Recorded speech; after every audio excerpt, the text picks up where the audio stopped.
ਅਸੀਂ ਕਰਨਾ ਚਾਹੁੰਦੇ ਹਾਂ ਮੋਲਡ ਕੈਵਿਟੀ। ਠੀਕ ਹੈ, ਮੋਲਡ ਕੈਵਿਟੀ ਵਾਸਤੇ ਸਾਡੇ ਕੋਲ ਕੰਪੋਨੈਂਟ ਹੈ ਜਿਹਦੀ ਅਸੀਂ ਡਾਈ ਤੇ ਪੰਚ ਕੱਢਣਾ ਚਾਹੁੰਦੇ ਹਾਂ।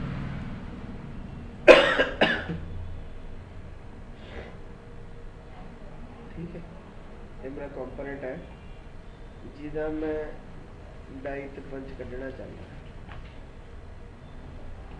की करांगे, सब तो पहला जावांगे मोल्ड टूल ते।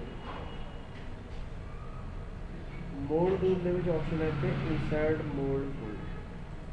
इत्थे क्लिक करना हुंदा कुछ नहीं, पर सॉलिडवर्क्स नूं पता लग जाता भी असीं मोल्ड कढ़ना चाहते हैं ते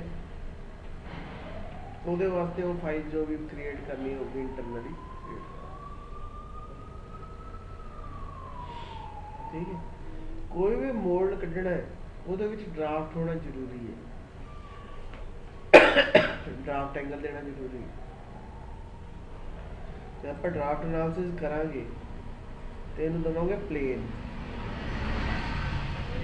एक पासे सारा लाल आ रहा, एक पासे सारा ब्लू आ रहा।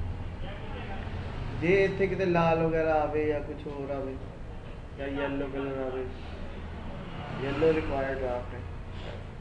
एक नेगेटिव होना चाहिए, एक पॉजिटिव होना चाहिए। ठीक है, ऐ नहीं होना चाहिए पिछले येलो किते आ रहा है या इत्थे किते रेड आ रहा है, तो फिर उसका मोल्ड नहीं निकलूगा। ठीक है, तो असी की करना, पार्टिंग लाइन क्रिएट करनी। पार्टिंग लाइन किहड़े प्लेन ते मैं कही 1 डिग्री तो उपर जिहड़ा भी होगा उन्हें आटोमैटिकली चेक कर लेना भी ड्राफ्टिंग लाइन पार्टिंग लाइन कितने। हुण इहदी पार्टिंग लाइन इस जगह ते बननी चाहिए। ये बिल्कुल सब तो सिंपल वाला कर रहे हैं ताकि समझ आ जाए। ठीक है, पार्टिंग लाइन थे थी देखो इतने पार्टिंग लाइन है। ठीक, पार्टिंग लाइन तो बाद पार्टिंग सरफेस। जे साडी पार्टिंग लाइन कितों टुटी हुई है तो साडी पार्टिंग सरफेस क्रिएट ही नहीं होगी। पार्टिंग लाइन क्लोज होनी चाहिए, ओपन नहीं हो सकती। पार्टिंग सरफेस बना रही मेरी पार्टिंग सरफेस। ठीक, पार्टिंग सरफेस इन बंद कर दीजिए, ड्राफ्ट एनालिसिस करते हैं।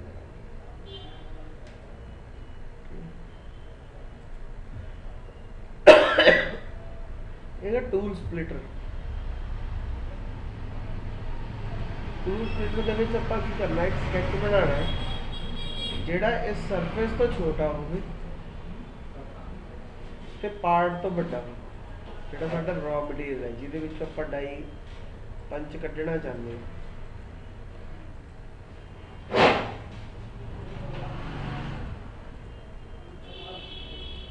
ठीक, फिनिश करांगे।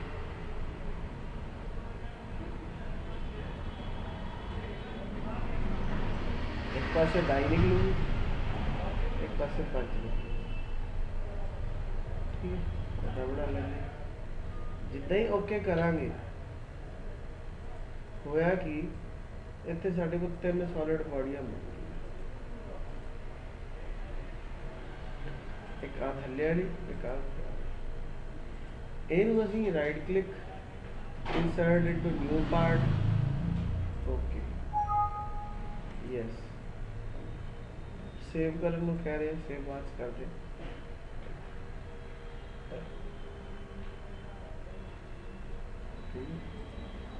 जे असी वापस असेंबली चाहिए इनू जो ओपन करिए,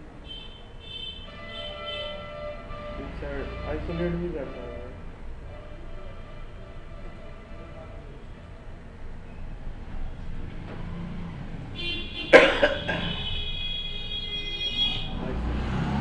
राइट क्लिक करो, अपनी कार कितने रखी है?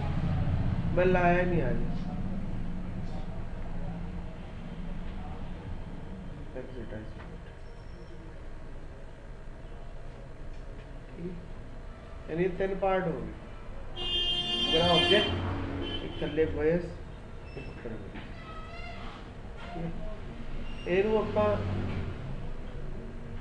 इत्थे आके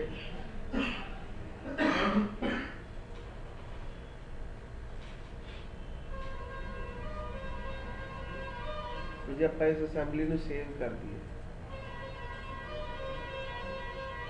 कुछ भी नाम देके ਇਹਦਾ ਨਾਮ ਦੇ ਦਿੰਦੇ ਆਪਾਂ मोल्ड टूल। ठीक है, मोल्ड टूल देके इतने ना एक नई ऑप्शन करना, इतने भी एक्सप्लोड भी होना। इन्हें सिलेक्ट करो, इन्हें फाड़ के कर लो, इन्हें सिलेक्ट करो, इन्हें फाड़ के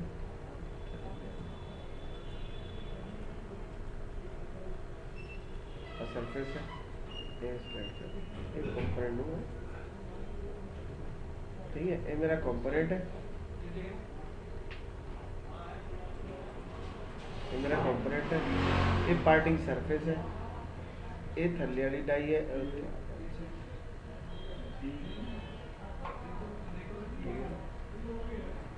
मतलब मुद्दा साडा ये है कि सानू सारे अलग अलग नजर आने चाहिए। कलर चेंज कर देना,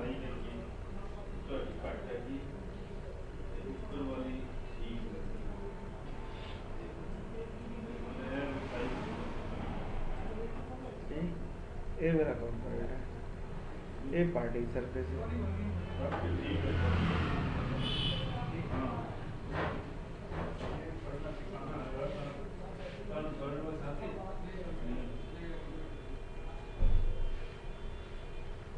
ठीक है, तीनों चीज़ें बन ਹੁਣ ਫਿਊਚਰ ਦੇ ਵਿੱਚ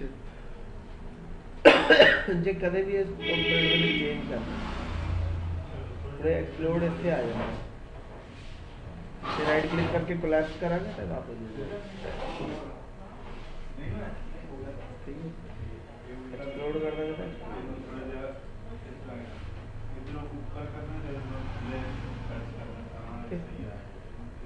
एक तो फायदा ये हो गया, दूजा फायदा आप चक के अलग कंपोनेंट भी बना सकते हैं। तीजा कदे भी फ्यूचर च आप उपर जाने वापस तो ये हाइट थोड़ी जी बढ़ा देंगे। ठीक है, तो वापस थले आवांगी, एक्सप्लोड करा तो उदा ही बढ़ती हो चुकी है पूरा का पूरा टूल ही। हाँ, तो सानू बार बार मेहनत करनी नहीं पैनी, एक बार जो तुम कंपोनेंट ਨੂੰ चेंज कर लिया तो अकॉर्डिंगली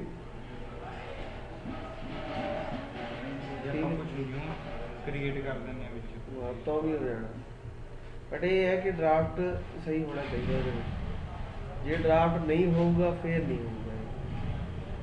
जो अपने ड्राफ्ट आप सही एनालाइज करके दोबारा स्केच से कर देना है। हाँ, फिर जेड़ा अपना टूल बनया है वही बनया है।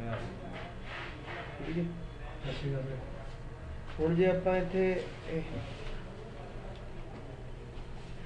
ਇਹਨੂੰ ਫਾਈਲ ਸੇ ਡਰਾਇੰਗ ਚ ਲੈ ਜਾਈਏ,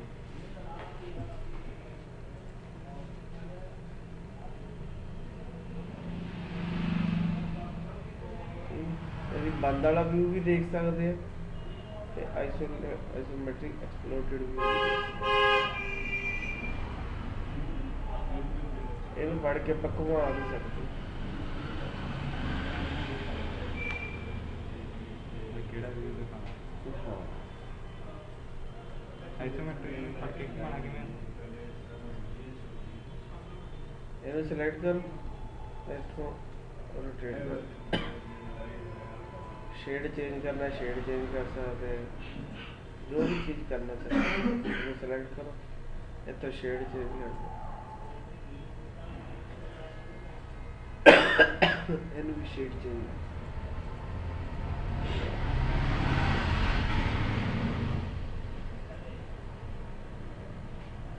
ठीक है, कल्ले कल्ले भी लिया सकते हैं।